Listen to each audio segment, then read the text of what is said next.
2017년 2월 13일, 전 세계가 충격에 빠진 김정남 암살 사건. 우리는 뉴스로 여자 둘이 체포됐다는 소식만 봤습니다. 하지만 그 뒤에는 3개월간 목표를 추적한 현지 협력자가 있었습니다.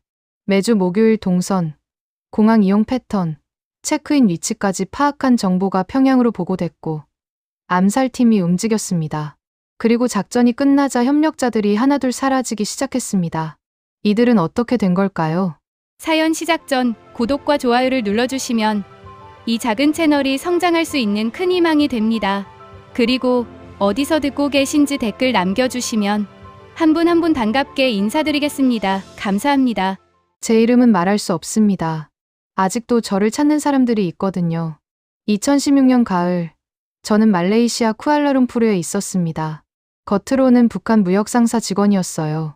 팜유 수입, 의류 수출을 하는 평범한 무역업자였죠. 실제로는 정찰총국 해외공작부 소속이었습니다. 이 대위, 그게 제 계급이었어요. 5년째 말레이시아에서 활동하고 있었죠. 현지 정보 수집, 평양 보고, 지시 이행, 그게 제 임무였습니다. 선택한 삶이 아니었어요. 배치받은 거였죠. 명령이었고, 복종했습니다. 공작원에게 선택권은 없거든요. 낮에는 무역상사 사무실에서 일했어요. 밤에는 암호 통신으로 평양과 연락했죠. 이중생활이었습니다. 그해 10월 평양으로부터 특별 지시가 왔어요. 목표 인물 확인하라. 쿠알라룸푸르 거주 추정. 사진과 정보가 함께 왔습니다. 50대 남성이었어요. 한때 북한 권력 핵심에 있었던 사람이었죠. 임무였습니다. 감정을 개입시킬 수 없었어요. 며칠 후 호텔 로비에서 목표 인물을 발견했습니다. 사진과 일치했어요.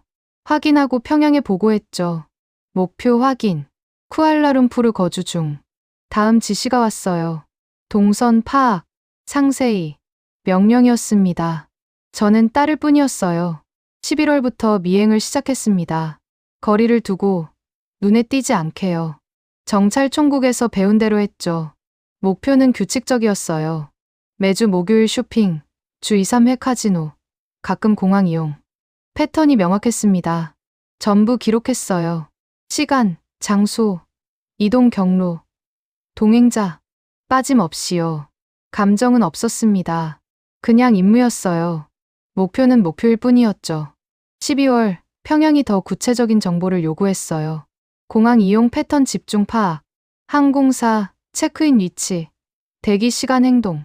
심상치 않았습니다. 하지만 묻지 않았어요. 공작원은 묻지 않거든요. 2017년 1월, 공항 미행을 강화했습니다. 목표가 공항 가는 날마다 따라갔어요. 새벽 6시 출발. 저가 항공사 선호, 특정 카운터 이용, 체크인 후 면세점과 카페. 모든 걸 파악했죠. 사진도 찍었습니다. 증거 자료였어요. 1월 말 20페이지 보고서를 작성해서 평양에 보냈습니다. 완벽한 정보였어요. 잘했다. 대기하라. 칭찬이었죠. 공작원에게 칭찬은 생존을 의미했습니다. 2월 초, 새 지시가 왔어요. 특별팀 도착 예정. 협력하라. 특별팀이요?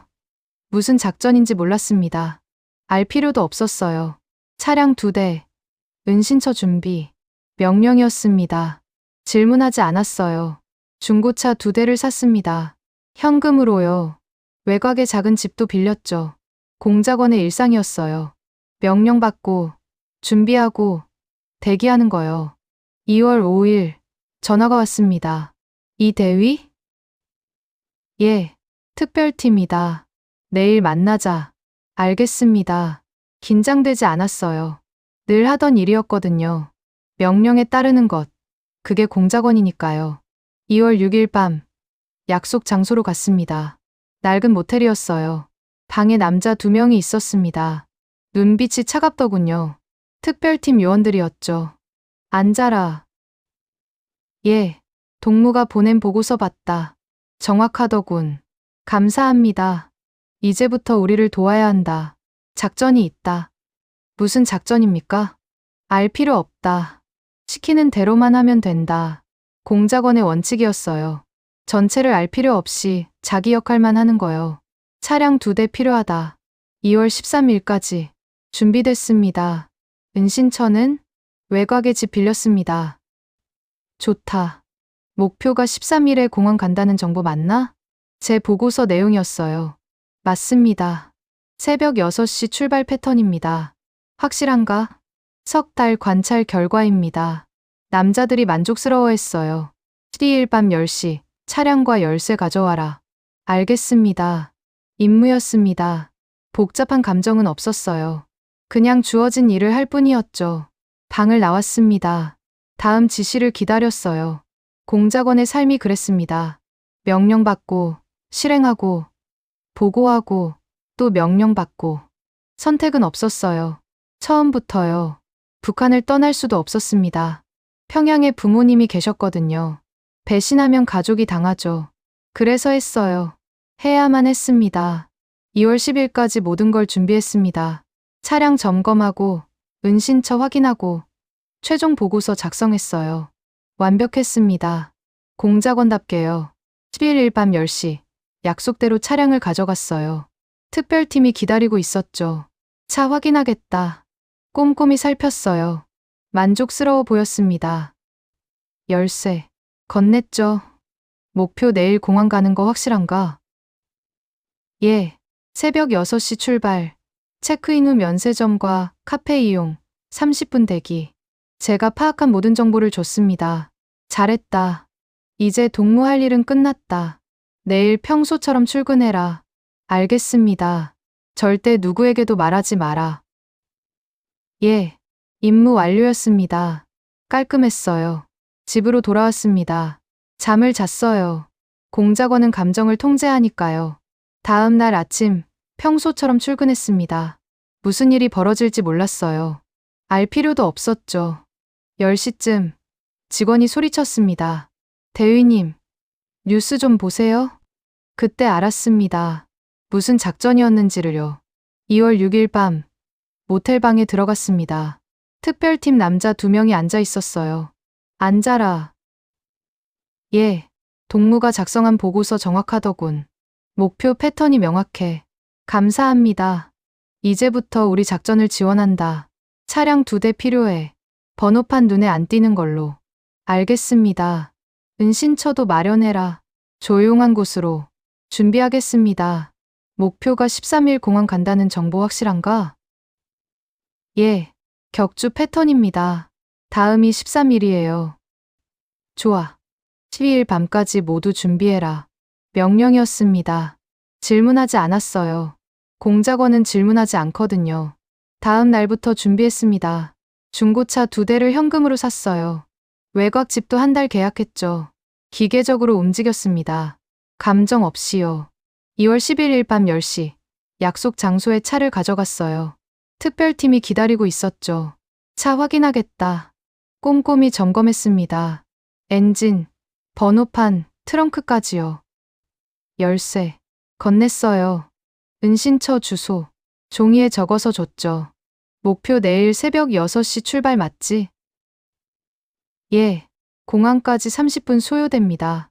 체크인은 어디서 하나? 2층 끝 카운터입니다. 저가 항공사 선호해요. 도착해서는 면세점 둘러보고 카페에서 커피 마십니다.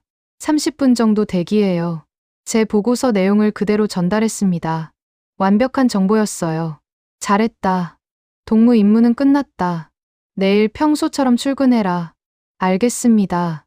이 일 누구한테도 말하지 마라. 절대로. 예, 방을 나왔어요. 임무 완료였습니다. 집으로 돌아와서 잤어요. 공작원은 감정을 통제하니까요.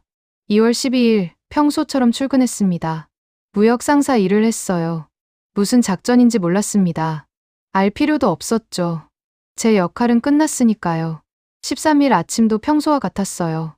6시 기상, 7시 출근, 서류 정리, 10시쯤 직원이 소리쳤습니다. 대위님, 뉴스 좀 보세요.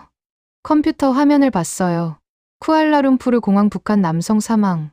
순간 이해했습니다. 작전이 뭐였는지를요. 목표가 제거됐구나. 화면을 보면서 생각했어요. 제 정보가 사용됐구나. 놀라지 않았습니다. 예상했던 일이었거든요. 공작원은 항상 최악을 예상하니까요. 화장실에 갔어요. 세면대에 물을 받아 얼굴을 씻었죠. 거울을 봤습니다. 평소와 같은 얼굴이었어요. 나는 명령을 따랐을 뿐이다. 스스로에게 말했죠. 선택권이 없었어요. 거부할 수 없었습니다. 거부하면 저도, 평양 부모님도 끝이었으니까요. 사무실로 돌아왔어요. 직원들이 웅성거리고 있었죠. 북한 사람이래요. 여자 둘이 했대요. 독극물이라던데요. 듣고만 있었습니다. 말하지 않았어요. 오후 3시, 아무 전화가 왔어요. 잘했다. 특별팀이었죠. 작전 성공했다. 동무 덕분이다. 예, 지금부터 모든 흔적 지워라. 차량 서류, 계약서, 메모, 사진, 전부 태워라. 알겠습니다. 평소처럼 행동해라. 아무 일 없었던 것처럼. 예, 전화가 끊겼어요. 그날 밤 모든 걸 소각했습니다. 서류, 노트, 사진, 드럼통에 넣고 불 붙였죠. 종이가 타올랐어요. 제가 됐습니다. 감정은 없었습니다. 임무의 연장이었어요. 2월 14일부터는 평소 일상으로 돌아갔어요. 무역 상사 업무를 했죠. 뉴스는 계속 그 사건을 보도했습니다. 여자 둘 체포, 독극물, 북한 관련. 무표정하게 봤어요. 저와 무관한 일처럼요. 실제로 무관했습니다. 제 임무는 정보 제공까지였으니까요. 3월 초 소식을 들었어요. 중국 협력자가 교통사고로 죽었다고요. 입막음이 시작됐구나. 냉정하게 판단했습니다. 감정 없이요. 3월 10일 또 소식이 왔어요. 동남아 협력자가 실종됐다고요. 패턴이 보였습니다. 작전 관련자를 정리하는 거였죠. 다음은 나인가? 계산했어요. 가능성을 따졌죠. 제 정보가 결정적이었습니다. 차량도 제공했고요. 증거였죠. 제거 대상이다. 결론이 났습니다. 3월 15일 새벽 평양 메시지가 왔어요. 귀국하라. 18일 비행기표 발송. 예상했던 명령이었습니다. 돌아가면 입막음 당한다. 확신했어요. 다른 협력자들처럼요. 선택해야 했습니다. 귀국해서 죽거나 탈출해서 살거나. 평양에 부모님이 계셨어요. 하지만 제가 죽으면 부모님도 끝이었죠. 반역자 가족이 되니까요. 차라리 탈북자 가족이 나았습니다. 살아야 한다. 결정했어요. 감정이 아닌 논리로요. 비상금을 찾고 여권을 챙기고 싱가포르행 버스표를 샀습니다. 남은 시간 3일, 16일 새벽에 떠나기로 했어요. 준비는 완료됐습니다. 공작원답게, 냉정하게요. 명령을 거부하는 것, 그게 제 선택이었어요. 16일 새벽 4시 집을 나섰어요. 뒤돌아보지 않았습니다. 돌아볼 이유가 없었거든요. 버스 터미널로 걸었어요. 작은 배낭 하나만 들고요. 감정은 없었습니다. 임무였어요. 생존 임무요. 버스에 탔죠. 싱가포르로 향했습니다. 4시간을 달렸어요. 창밖만 봤죠. 조호바루에 도착했습니다. 국경 도시였어요. 택시를 타고 검문소로 갔어요. 긴장되지 않았습니다. 훈련받았거든요. 공작원은 위기 상황에 익숙하니까요. 말레이시아 검문소를 통과했어요. 아무 문제 없었죠. 100m 걸어 싱가포르 검문소에 도착했습니다. 여행 목적은? 관광입니다. 어디 묵습니까? 호텔 예약했습니다. 거짓말이었지만 자연스럽게 했어요. 훈련된 거짓말이었죠. 입국 허가 받았습니다. 싱가포르에 들어왔어요. 안전지대였죠. 택시를 탔습니다. 한국 대사관으로. 기사가 출발했어요. 30분 후 대사관 앞에 도착했습니다. 태극기가 보였어요. 저기가 목적지다. 감정 없이 판단했죠. 대사관 문을 열고 들어갔습니다. 북한에서 왔습니다. 망명 신청합니다. 직원이 놀랐지만 저는 침착했어요. 담당자가 나왔습니다. 이름이? 이아무개입니다. 왜 탈북했습니까? 정찰총국 소속이었습니다. 말레이시아 현지 공작원이었어요. 최근 사건과 관련 있습니까? 예, 정보를 제공했습니다. 증거는? 소각했습니다. 하지만 아는 것 다 말할 수 있어요. 왜 지금 탈출했습니까? 귀국 명령 받았습니다. 입막음 당할 거라 판단했어요. 냉정하게 대답했습니다. 감정 없이요. 며칠 대기해야 합니다. 한국 정부 승인 필요합니다. 알겠습니다. 방을 배정받았어요. 작은 방이었죠. 침대에 누웠습니다. 살았다. 감정이 아닌 사실 확인이었어요. 일주일 후 한국행 허가가 났습니다. 다음 단계로 넘어가는 거였죠. 감정 없이 준비했습니다. 공작원답게요. 싱가포르 대사관에서 일주일을 기다렸습니다. 신원 확인, 서류, 한국 정부 승인. 냉정하게 기다렸어요. 공작원은 기다림에 익숙하니까요. 3월 23일, 허가가 났습니다. 한국으로 가실 수 있습니다. 감사합니다. 짧게 대답했죠. 대사관 차량이 공항으로 데려다 줬어요. 특별 통로로 들어갔습니다. 탑승 수속을 했죠. 비행기가 보였어요. 대한항공이었습니다. 태극기가 그려진 기체였죠. 목적지다. 탑승했습니다. 뒷좌석 창가였어요. 안전벨트를 맸죠. 손은 떨리지 않았습니다. 승무원이 미소 지으며 인사했어요. 편안한 여행 되세요. 고개만 끄덕였습니다. 비행기가 움직이기 시작했어요. 활주로로 향했고, 속도가 붙었고, 이륙했죠. 창밖을 봤습니다. 싱가포르가 작아졌어요. 돌아갈 수 없다. 사실 확인이었습니다. 6시간 비행이었어요. 영화도 안 보고 음식도 거의 안 먹었죠. 생각했습니다. 앞으로의 계획을요. 하나원 교육, 신원조사, 정착, 절차였어요. 따르면 됐죠. 기장 안내 방송이 나왔습니다. 곧 인천국제공항 도착합니다. 고도가 낮아졌어요. 한국 땅이 보였습니다. 건물들, 도로, 바다, 대한민국이다. 객관적 인식이었어요. 비행기가 착륙했습니다. 바퀴가 활주로에 닿았죠. 승객들이 박수쳤어요. 저는 안 쳤습니다. 문이 열렸습니다. 내렸어요. 공항 안으로 들어갔죠. 깨끗하고 넓었습니다. 사람들이 많았어요. 직원이 기다리고 있었습니다. 이 아무개 씨? 예, 따라오세요. 별도 사무실로 갔어요. 책상이 있었고, 서류가 놓여 있었죠. 신원 등록하시겠습니다. 이름, 생년월일, 출신지, 탈북 경로. 적었습니다. 사실대로요. 정찰 총국 소속이었다고요? 예. 말레이시아 활동? 예. 특이사항은? 잠시 망설였습니다. 최근 사건 관련입니다. 직원의 표정이 변했어요. 2월 13일 사건? 예. 국정원에서 별도 조사 있을 겁니다. 알겠습니다. 1시간쯤 걸렸어요. 탈북자 보호 프로그램 등록 완료입니다. 감사합니다. 환영합니다. 대한민국에 오신 것을 환영합니다. 직원이 악수를 청했죠. 냉정하게 받았습니다. 밖으로 나왔어요. 한국 공기를 들이쉬었습니다. 여기서 시작이다. 차량이 기다리고 있었어요. 하나원행이었죠. 탔습니다. 출발했어요. 창밖으로 한국이 지나갔습니다. 고층 건물, 간판, 자동차들. 신기했지만 표정은 변하지 않았어요. 1시간쯤 달렸을까요? 하나원이 보였습니다. 입구에 도착했어요. 새로운 단계다. 냉정하게 판단했죠. 차에서 내렸습니다. 건물 안으로 들어갔어요. 직원이 안내했습니다. 입소 절차 밟으시겠습니다. 알겠습니다. 서류를 또 작성했어요. 석 달간 적응 교육 받으시게 됩니다.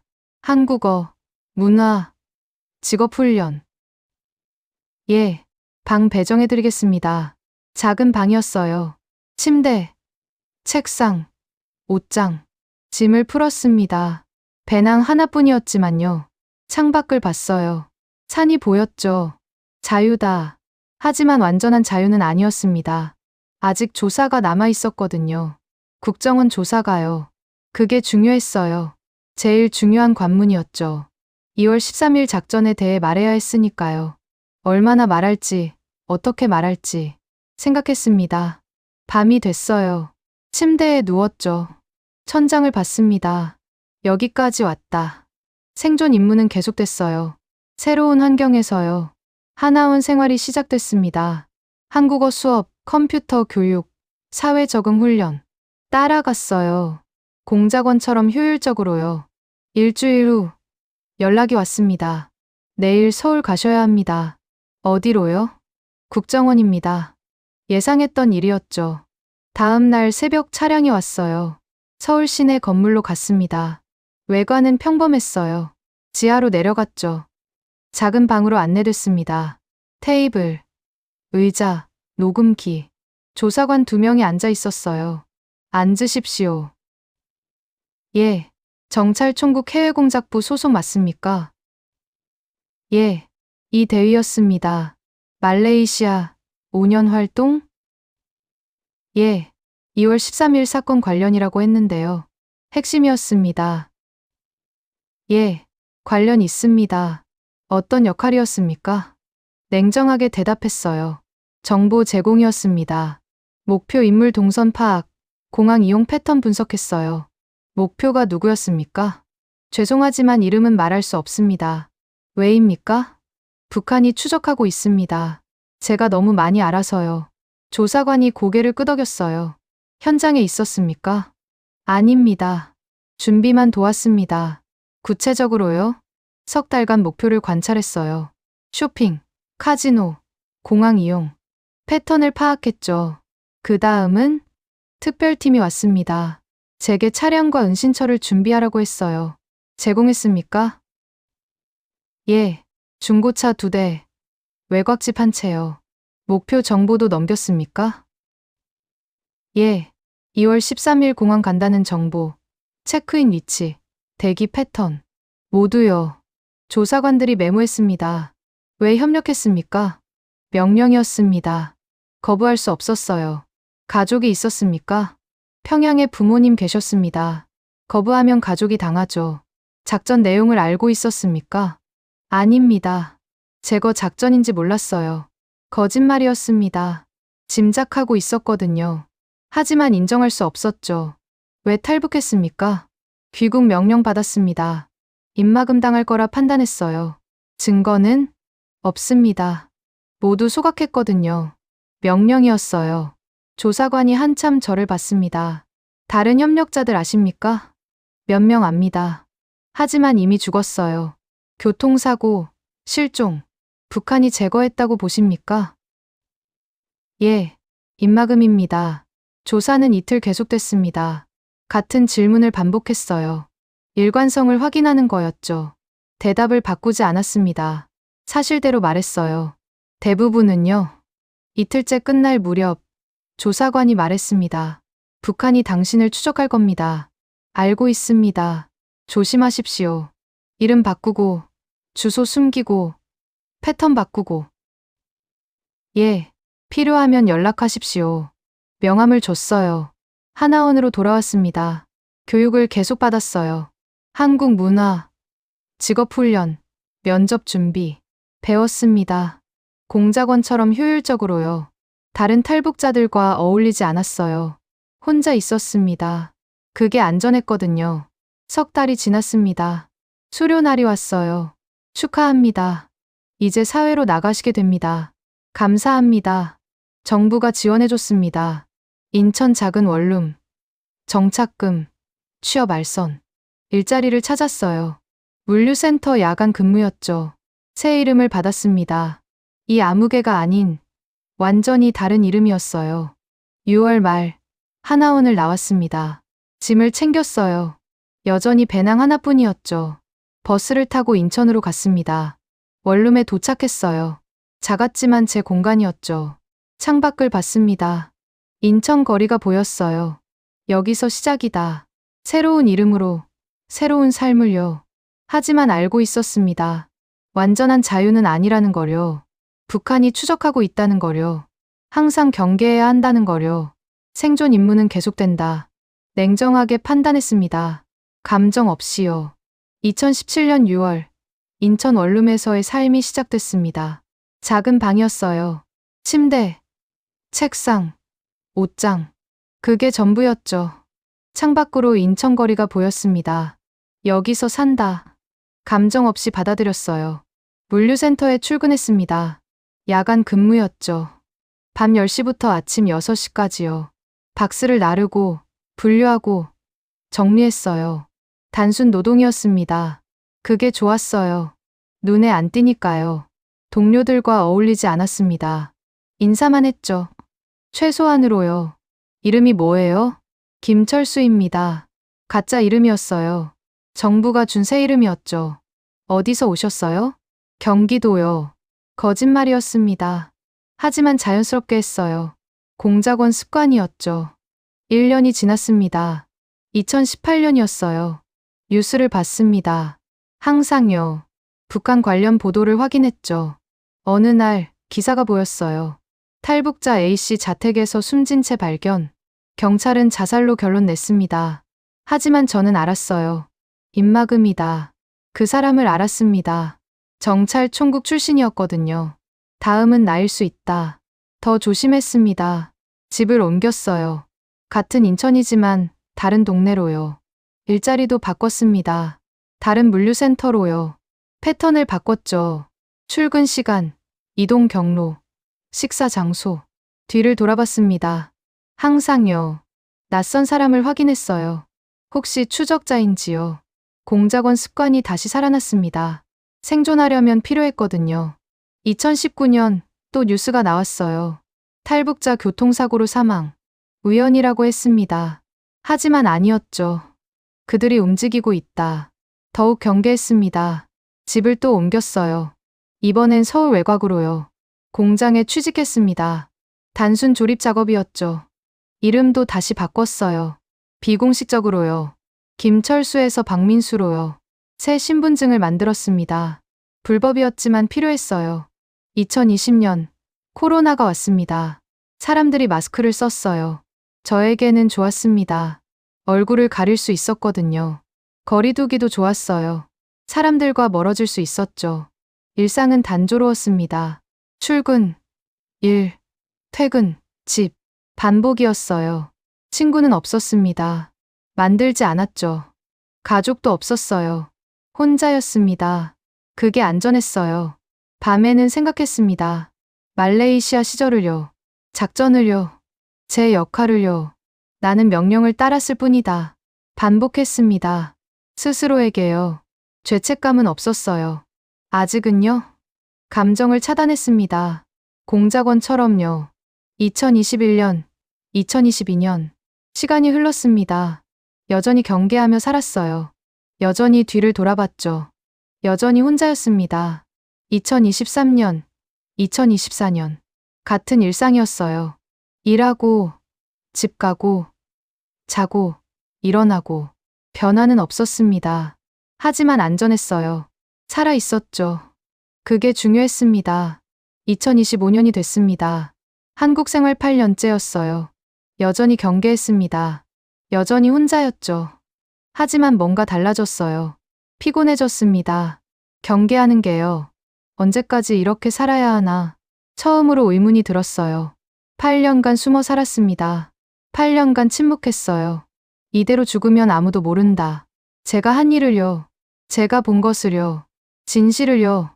처음으로 생각했습니다. 이야기를 해야 하나? 위험했어요. 북한이 더 적극적으로 추적할 테니까요.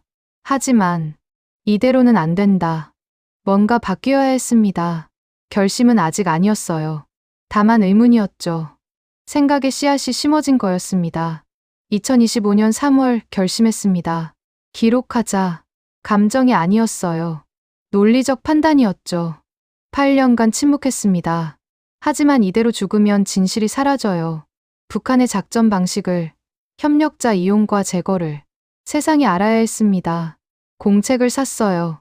작은 거였습니다. 눈에 안 띄는 걸로요. 밤에 적기 시작했습니다. 제 이름은 말할 수 없습니다. 아직도 저를 찾는 사람들이 있거든요. 그렇게 시작했어요. 처음엔 냉정했습니다. 사실만 적었죠. 날짜, 장소, 임무 내용. 2016년 10월, 목표 인물 첫 목격. 11월, 동선 파악 시작. 12월, 공항 패턴 분석. 2017년 1월, 상세 보고서 작성. 2월, 특별팀 도착. 차량과 은신처 제공. 2월 13일, 작전 실행. 기계적으로 적었어요. 감정 없이요. 며칠을 그렇게 적었습니다. 하지만 달라지기 시작했어요. 목표 인물에 대해 적을 때였죠. 목표는 규칙적이었다. 매주 목요일 쇼핑몰. 손이 멈췄습니다. 목표가 아니라 사람이었다. 처음으로 생각했어요. 진짜로요. 쇼핑몰에서 보던 모습이 떠올랐습니다. 레스토랑에서 혼자 식사하던 뒷모습도요. 카페에서 커피 마시던 모습도요. 그분도 사람이었다. 8년 만에 처음으로 인정했습니다. 목표가 아닌 사람으로요. 펜을 다시 들었어요. 이번엔 달랐습니다. 그분은 평화로워 보였다. 자유로워 보였다. 적으면서 뭔가 이상했어요. 가슴이 답답했습니다. 이게 뭐지? 몰랐어요. 8년간 차단했던 감정이었거든요. 공책을 덮었습니다. 더 쓸 수 없었어요. 그날 밤 잠을 못 잤습니다. 오랜만에요. 그분이 나타났어요. 꿈에요. 카페에서 커피를 마시고 계셨죠. 저를 봤습니다. 왜 나를 죽였나? 대답할 수 없었어요. 명령이었습니다. 입에서 나왔지만 공허했죠. 명령? 그분이 웃었습니다. 슬픈 웃음이었어요. 그게 변명이 되나? 깼습니다. 식은땀으로 젖어 있었어요. 거울을 봤습니다. 여전히 같은 얼굴이었지만 뭔가 달랐어요. 나는 뭘 한 거지? 처음으로 의문이 들었습니다. 진짜로요. 며칠을 고민했어요. 계속 적을지 말지. 하지만 결심했습니다. 끝까지 적자. 진실을 다시 공책을 폈습니다. 이번엔 감정도 적었어요. 그분을 처음 봤을 때 편안해 보였다. 감시받지 않고 사는 모습이었다. 쇼핑몰에서 천천히 걷는 뒷모습이 외로워 보였다. 카페에서 창밖을 보시는 모습. 무슨 생각을 하셨을까? 적으면서 이상한 감정이 들었습니다. 뭐라 설명할 수 없는 죄책감. 아니었어요. 아직은요. 다만 무거움이었습니다. 일주일을 적었습니다. 모든 걸 기록했어요. 제가 한 일, 제가 본 것, 제 역할. 그리고 마지막 페이지에 적었습니다. 이것은 기록이다. 진실의 기록이다. 속죄는 아니다. 아직 그런 감정은 없다. 다만 세상이 알아야 한다고 생각한다. 북한의 작전 방식을, 협력자를 어떻게 이용하는지를. 그리고 그분에 대해서도 공책을 덮었습니다. 이제 뭘 해야 하지? 기록만으로는 부족했어요. 세상에 알려야 했습니다. 위험했죠. 북한이 더 적극적으로 추적할 테니까요. 하지만 이미 8년간 숨어 살았다. 차라리 결심이 섰습니다. 탈북자 단체에 연락하기로요. 아직 두려웠습니다. 여전히 경계했어요. 하지만 뭔가 달라졌습니다. 8년 만에 처음으로요. 목적이 생긴 거였습니다. 2025년 4월 탈북자 단체에 연락했습니다. 제 이야기를 하고 싶습니다. 어떤 이야기인가요? 2월 13일 사건입니다. 말레이시아에서요. 전화 너머로 침묵이 흘렀어요. 정말입니까? 예, 저는 협력자였습니다. 위험하지 않습니까?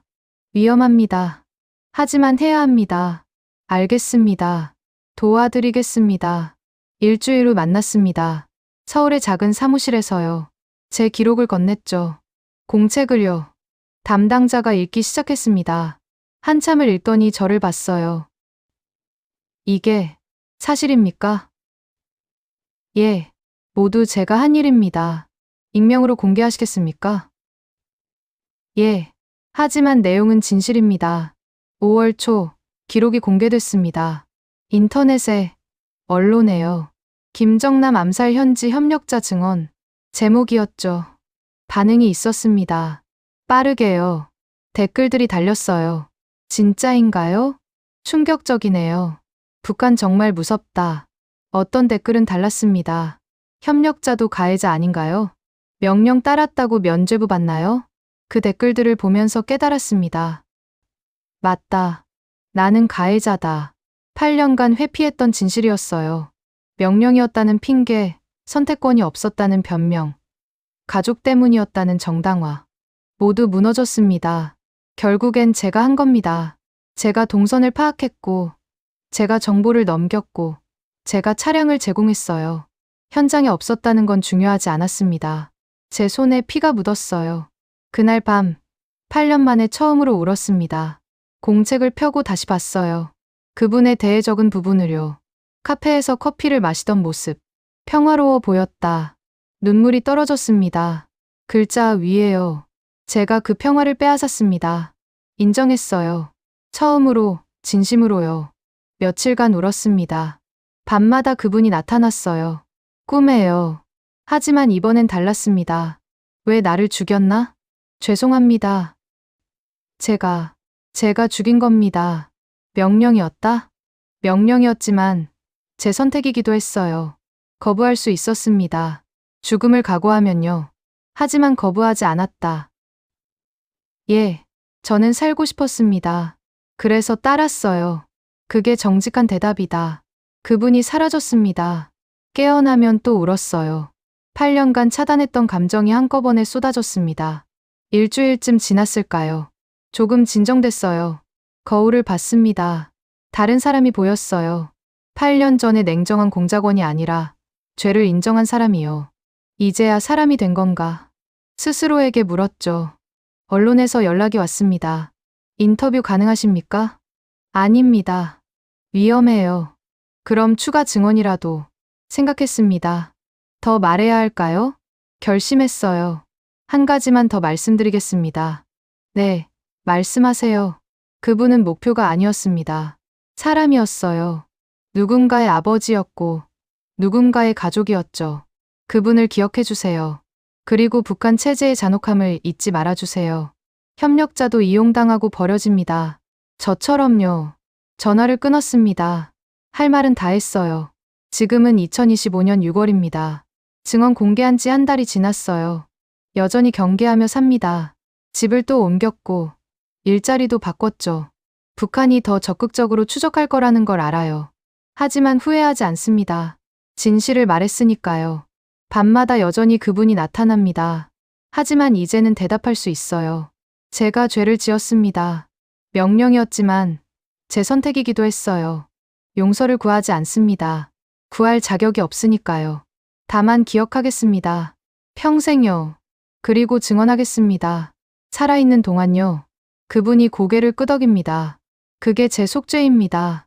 살아서 기억하고 증언하는 것이요. 여러분께 말씀드립니다. 저는 공작원이었습니다. 명령을 따랐어요. 하지만 그게 변명이 될 수 없습니다. 저는 선택했어요. 살기 위해서요. 그 선택의 결과가 한 사람의 죽음이었습니다. 8년간 회피했습니다. 감정을 차단했죠. 하지만 진실은 사라지지 않았어요. 결국 인정할 수밖에 없었습니다. 북한 체제는 잔혹합니다. 협력자를 이용하고 작전이 끝나면 제거하죠. 증거를 없애는 거예요. 살아있는 증거까지도요. 저는 운이 좋았습니다. 탈출했으니까요. 하지만 많은 협력자들이 죽었어요. 입막음 당했죠. 이 이야기를 기억해 주세요. 그리고 그분을 기억해 주세요.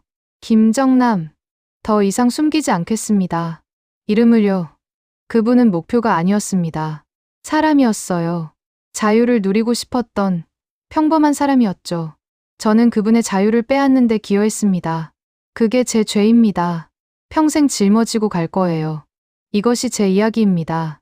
말레이시아 현지 협력자에 8년간 숨어 살았던 이제야 죄를 인정한 한 사람의 증언이요. 감사합니다.